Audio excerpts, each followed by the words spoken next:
estreno de este documental que se filmó hace 3 años y no hay ninguna explicación de por qué filmado hace 3 años se estrena ahora. Y se estrena el 1 de enero, es decir, cuando se cumplen 20 días de la asunción del nuevo gobierno. Así es. Y eso evidentemente tiene un contenido político indudable. Es decir, Netflix es una cadena que se ha especializado en la producción, en este caso ellos no lo produjeron, y en la difusión de material político, de acción psicológica, con participación importante de servicios de inteligencia. Recuerdan ustedes la serie El Mecanismo, que justifica el impeachment de Dilma Rousseff y la cárcel de Lula y glorifica al juez Moro de Brasil. Está la serie Mossad también. La serie Mossad, digo, Netflix es eso. No se puede ignorar. Ahora, la serie está bien hecha, pero se estrena a las 3 semanas de la asunción de Alberto Fernández y forma parte de una ofensiva contra Alberto Fernández, que por supuesto no se agota en la pantalla de Netflix. Digo, Netflix es el disparador, es el gatillo, que después están los medios locales, está Clarín, está La Nación, está Infobae, que son los 3 medios principales que están buscando invocarlo a Alberto Fernández, porque digamos la muerte de Nisman fue un ariete fundamental, y la vida de Nisman previamente fue un ariete contra Cristina Fernández de Kirchner en su segundo mandato. Así es. Ella acaba de ser electa vicepresidente.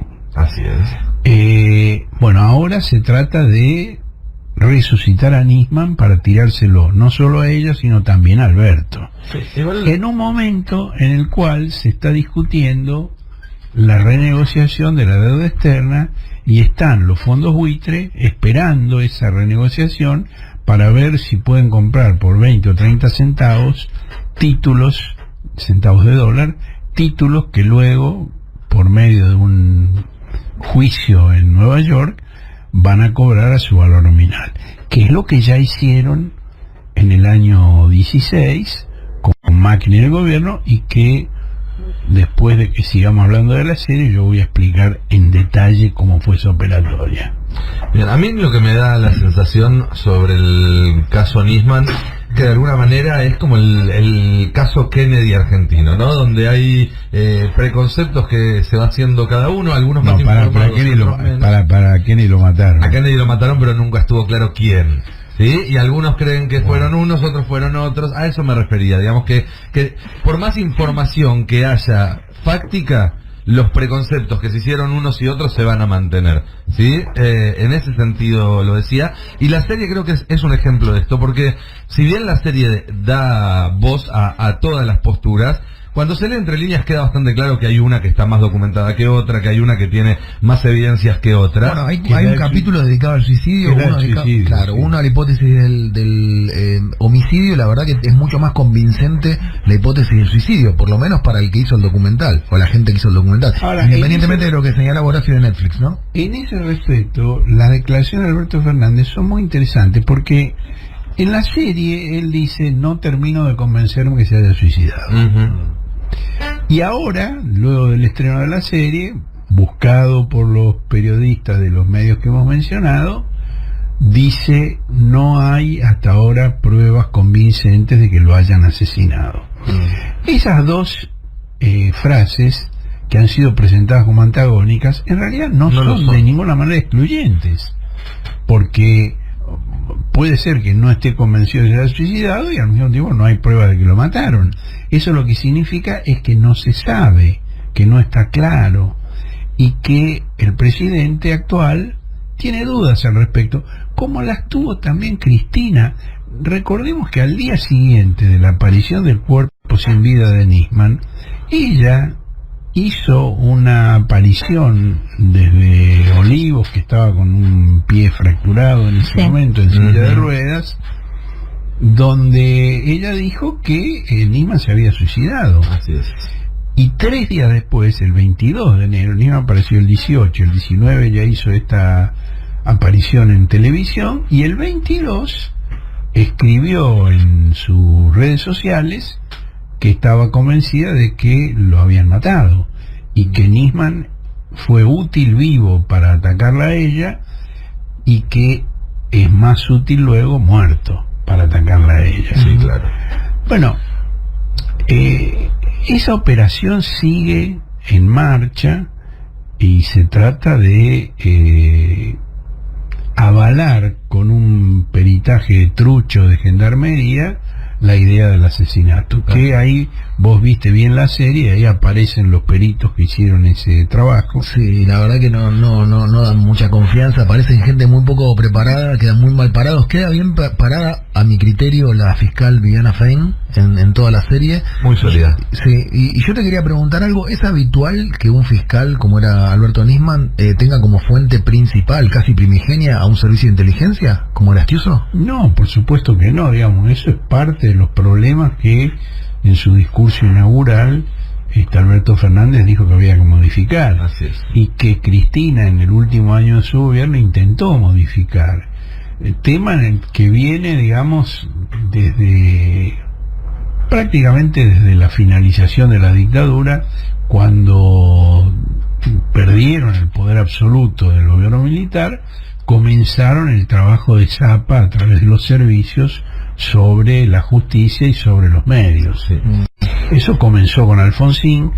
Yo recuerdo, por ejemplo, un ministro del gobierno de Alfonsín que me dijo: mira, no podemos seguir hablando por teléfono, porque me llamó Alfonsín y me mostró una desgrabación de una conversación nuestra que le llevó Facundo Suárez y me dijo que no lo haga más. Es decir, Alfonsín, el padre de la democracia, a quien todos respetamos, leía las conversaciones de los periodistas con sus ministros. Bueno, esa desviación de los servicios de información se mantuvo, se incrementó con el gobierno de Menem. Ahí fue que se produjo el atentado contra la embajada de Israel y después contra la DAIA. Y Menem, junto con el juez Juan José Galeano, con Carlos Corach, con Hugo Anzorregui, inventaron una pista falsa para invocar al gobernador bonaerense Duhalde con los policías de Rivelli y el negocio de los desarmaderos de autos. Sí, hay algo que no se suele mencionar por estos días, que es que más allá de la falta de evidencias concretas que juntan a Irán con el atentado, el primer encubrimiento, el que se puso activo desde el minuto 1, fue para encubrir la pista siria, no la iraní. Sí, eso no significa que haya sido Siria, pero indica que por lo menos en un primer momento el interés del Estado argentino, en colaboración con Estados Unidos, con Israel, fue direccionar hacia algún lado de la investigación y desviarla de otro. En cuanto se produjo el atentado, el embajador argentino en Tel Aviv, Otegi, recibió un llamado de la Cancillería israelí donde le plantearon que el primer ministro Rabin quería enviar a un delegado personal de su confianza para reunirse con el presidente Menem y acordar la versión que se iba a hacer pública. Están los cables en los que Otegi informa esto, y la preocupación de Rabin que plantea Otegi es que él está siendo muy atacado por las negociaciones de paz con Siria y que la oposición use esto en su contra. Entonces él quiere acordar con Menem cómo se va a manejar la información y envía a Dov Shmorak, que había sido embajador durante la dictadura en Buenos Aires, que llega a Buenos Aires junto con los rescatistas en el primer avión 18 horas después del atentado. Así es. Y se reúne con Menem. E inmediatamente tanto Menem como Shmorak dicen que el atentado es responsabilidad de Irán. No había un solo elemento. Esto se reitera a lo largo de toda esta historia. Por ejemplo, el famoso peritaje de gendarmería que dice que a Nisman lo mataron fue publicado en tapa por Clarín y La Nación 3 meses antes de que se iniciara. Y ya decían Clarín y La Nación que el peritaje de gendarmería demostrará que a Nisman lo mataron. Sí. Bueno, en cuanto se produjo el atentado, viene el enviado del gobierno de Israel y junto con Menem dicen que fue Irán. Bueno, todo esto ha estado direccionado en esa forma desde el día 1. Algo que se pone de manifiesto, y lo hablábamos recién fuera del aire, Nico, también, es la coherencia de Cristina, ¿no? Desde ese momento sentada ahí frente al banquillo con Nisman, ese intercambio que tienen, y la coherencia sobre el seguimiento, ¿no? En la causa AMIA, desde la comisión que habla hasta después cuando está frente a los militantes en el balcón, ¿no? En el patio, y sigue poniendo el énfasis en la causa AMIA. Fue la única dirigente política argentina que no compró la versión que se armó desde el gobierno de Menem, con la participación del juez Galeano, de los fiscales Mullen y Barbaquia.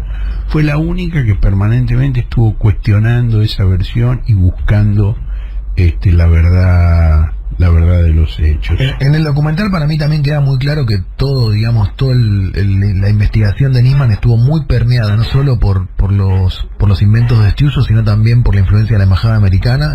Nisman fue muchas veces a certificar lo que estaba haciendo en los Estados Unidos. Y después te quería preguntar, Horacio, el documental desliza que en algún momento, cuando Kirchner tiene a tiro a Stiuso como para terminar con su influencia en la CIDE, decide aliarse con él. ¿Esto es cierto?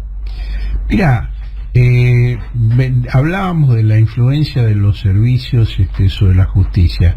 Esto no cambió con el kirchnerismo, y a partir del caso del atentado contra la DAIA, Kirchner le dio un poder absoluto a Stiuso.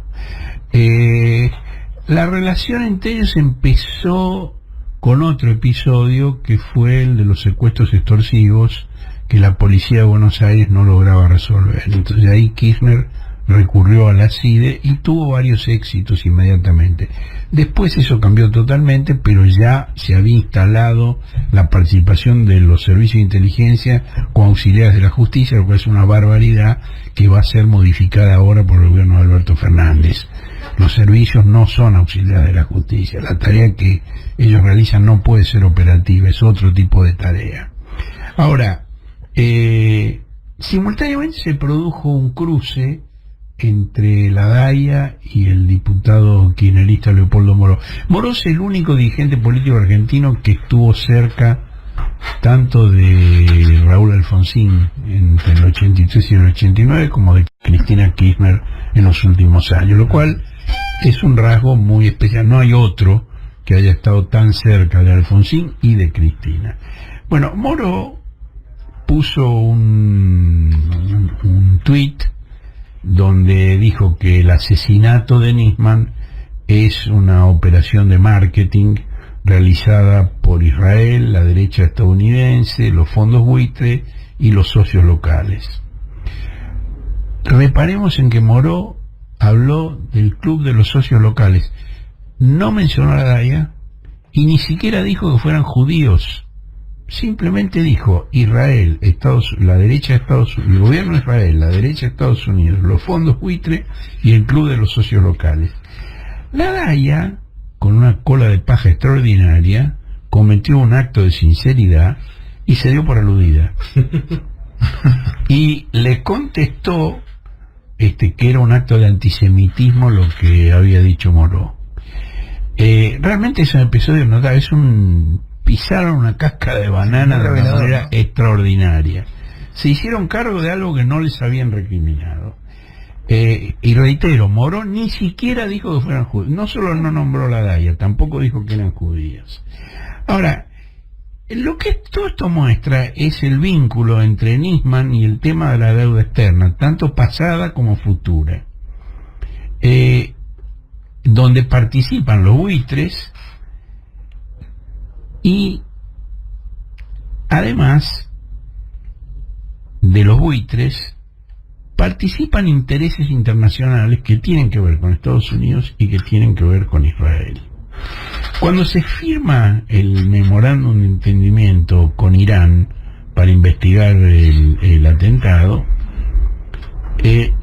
la DAIA y la AMIA apoyaron el memorándum, no se opusieron, y tenemos dos audios. Uno del presidente de la DAIA en ese momento, Julio Schlosser, y otro del presidente de la AMIA en ese momento, Guillermo Borger. Vamos a escuchar ambos audios en ese orden.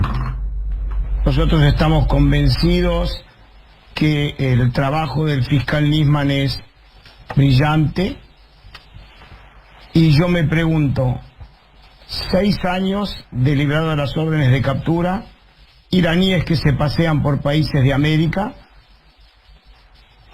Le preguntaría al fiscal, señor fiscal, ¿queda algo por hacer desde su puesto, desde la justicia, para que estos iraníes vengan acá? Juicio en rebeldía no tenemos.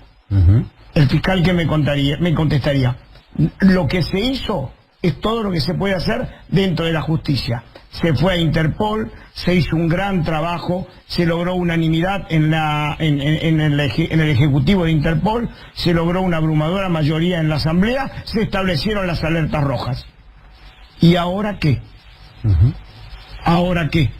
¿Volver a escuchar a la Presidenta de la Nación reclamar en Naciones Unidas vehementemente que Irán traiga a los acusados? Podría ser. Y cuando lo hacía, no hubo resultado. No hubo resultado. ¿Y qué nos queda entonces? ¿Es que vamos a pensar que va a suceder algún milagro cuando Irán nombra a uno de los implicados como ministro de Defensa, cuando 2 son candidatos a presidente, cuando Irán niega el holocausto, cuando proclama la destrucción del Estado de Israel y avanza en su programa nuclear? Creo que no. ¿Pero con quién me siento a negociar? ¿Con Suecia? ¿De qué me sirve? Ese fue Julio Schlosser, entonces presidente de la DAIA, que está explicando por qué está muy bien la firma del memorándum de entendimiento con Irán. Y Guillermo Borger, que era el presidente de la AMIA, dice lo siguiente. Hemos acordado, como digo, una gran cantidad de puntos, y esto realmente es validado como se comprometió el ministro ayer, con el aval de la Presidenta de la Nación. Habremos sido esclarecidos y entendemos que será un pequeño paso adelante tras casi 19 años de esta causa aún no resuelta y realmente trabada. Es decir, la reacción inicial de la DAIA y de la AMIA fue a favor de la firma del memorando para buscar la resolución del caso. Recordemos, Horacio, perdón que te interrumpa también, que en la investigación posterior a la muerte de Nisman se encontraron, entre otros documentos, un borrador de un dictamen de Nisman sobre el memorándum que decía todo lo contrario de lo que decía el que él finalmente presenta. Elogiaba él. Digamos, él había escrito 2 dictámenes, uno diciendo que el memorándum era muy bueno y otro diciendo que era un delito. Sí, efectivamente. Ahora, pocos días después de estos pronunciamientos de los presidentes de la DAIA y de la AMIA, ambas instituciones pidieron al Congreso que no aprobara el memorándum, pidieron a la justicia que lo declarara inconstitucional, y a través de uno de los de la única organización de familiares de las víctimas del atentado que responden a la conducción de esas asociaciones civiles, acusaron a Cristina y al canciller Héctor Timado de traición a la patria. ¿Qué pasó en el medio? Es decir, ¿por qué estas entidades que estaban tan de acuerdo con esta línea de acción luego la denuncian en términos tan graves? Bueno, para eso hay que ir a lo que Moró dijo, la relación entre Israel, Estados Unidos, la derecha de Estados Unidos, los fondos buitres y el fiscal Nisman. Y vamos a hacer un recorrido puntual. En junio del año 14, Mauricio Macri, que era en ese momento gobernador de la ciudad de Buenos Aires, viaja a Israel con Claudio Abruz, que era su secretario de Derechos Humanos y ex director de la DAIA, y se reúne allí con el premier Benjamín Netanyahu. Y Macri, luego de la reunión con Netanyahu, dice que hablaron del fallo del juez Tom Griesa de Estados Unidos en favor de los fondos buitres y que acordaron que había que pagar al contado. Ahora, ¿qué tiene que ver el primer ministro de Israel con la relación entre la Argentina, el juez Griesa y el juicio de los fondos buitres? Y esto es igual que lo de la DAIA, que Moró no la nombra, pero ellos levantan la mano y dicen, aquí estoy, miren para este lado porque soy yo. Bueno, acá hacen lo mismo. Es exactamente el mismo esquema. Es decir, Netanyahu no tiene nada que ver, digamos. son bonos emitidos por la Argentina y un fondo buitre que está litigando contra la Argentina. El gobierno de Israel no tiene nada que ver con eso. ¿Y Macri en calidad de qué? ¿De candidato a presidente? De candidato a presidente, claro, estamos hablando del año 14. Bueno, poco después, un diario de Estados Unidos, el New York Post, publica que el grupo Stonebridge, que es el Puente de Piedra, del cual participa la ex ministra de Relaciones Exteriores de Clinton, Madeleine Albright, y el ex secretario general del gobierno de Bush, Carlos Gutiérrez, es decir, un demócrata y un republicano, están tratando de intervenir en el tema de la deuda de la Argentina con los fondos buitres. Y dice ese diario que Carlos Gutiérrez estuvo en Buenos Aires tratando de movilizar a la opinión pública en torno a ese tema. Bueno, en ese momento, a raíz de esa publicación que yo reproduje, el ministro de Economía, que era Axel en ese momento, y la presidenta, que era Cristina en ese momento, contaron que Gutiérrez había estado efectivamente en Buenos Aires, como decía el diario, y que se había reunido con el jefe de gabinete, que en ese momento era Coqui Capitanich, y que en un tono muy amenazante le planteó que o la Argentina pagaba en los términos que planteaban los buitres, o ellos iban a emprender una serie de actividades para forzar una devaluación del peso, realizar denuncias mediáticas contra el gobierno, impedir el pago al resto de los bonistas mientras no se pagara los fondos buitres, lo cual iba a precipitar un default generalizado, instalar de ese modo un nuevo gobierno favorable a ellos, que en 2016 pagaría lo que los fondos buitres le reclaman. Esto lo contaron Axel y Cristina en el año 14, y ocurrió paso por paso, ocurrió así. Digamos que el caso Nisman sería parte de esta trama para forzar a la Argentina a pagar los fondos buitres. Parte fundamental. Parte central, sí, por claro. supuesto, por supuesto. Bueno, Israel, por cierto, fue uno de los 7 países, 7 nada más, que votaron en contra de la resolución de Naciones Unidas que fija condiciones para el manejo de la deuda externa. La reestructuración. Las reestructuraciones de la deuda externa. Y en enero del 16, es decir, cuando ya estaban a punto de hacerse el pago al contado de lo que pedían los buitres, más los intereses que ellos reclamaban, más incluso los honorarios de los abogados que habían litigado en la Argentina. Es una vergüenza, eso es... Hasta los calzoncillos, Andrea Macri. Sí, los tuyos, no los de él. Sí, los de todos. Bueno, ahí aparece un personaje que es socio del principal fondo buitre. El principal fondo buitre es NLM Elliott, cuyo dirigente principal es Paul Singer. Paul Singer tiene un socio en el fondo buitre y en la Task Force, en el grupo de tareas argentina, que ambos formaron para llevar a cabo esa campaña de denuncias que había anunciado Gutiérrez. Publicaban solicitadas y publicidades a página completa en diarios de todo el mundo. Los diarios más importantes del mundo. Bueno, Sheldon Adelson es este socio de Paul Singer, que es, según Fortune, en distintos años lo menciona como la 10ª o como la 18ª fortuna del mundo. Es un empresario que explota casinos en Las Vegas y en enclaves coloniales de Asia. Bueno, Adelson, que es dueño de un diario gratuito que se llama Israel Ayón, La Voz de Israel, transfiere $282.000 a una cuenta secreta de Nisman. Yo he visto las planillas a través de un banco, la sucursal en Colonia de un banco israelí que se llama Apoalim.